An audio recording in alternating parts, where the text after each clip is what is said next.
Nag-sponsor ng bulaluhin dito. Tayo magluluto ngayon ng bulalo. Dahil linggo naman, bulalo in the house, yo. Let's check it out.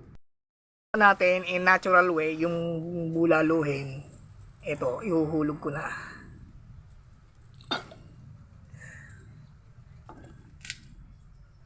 Isama na lahat. Pati pampalasa. Ilahat na. At takpan natin mga tatlong oras.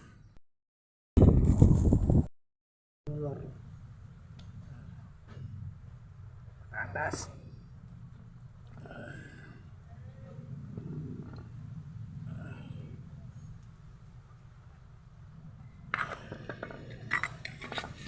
Bulalo in the house.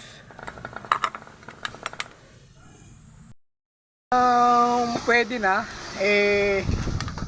Ihulog na natin yung gulay.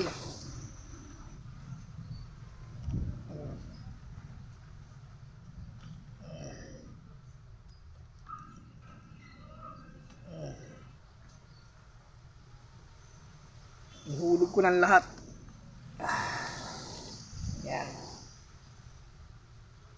Intayin lang nating maluto yung gulay. Let's check it out. Yun na, dumali na. Luto na ang aming bulalo in the house. Yo. Oh, kaya na na. Let's get it on.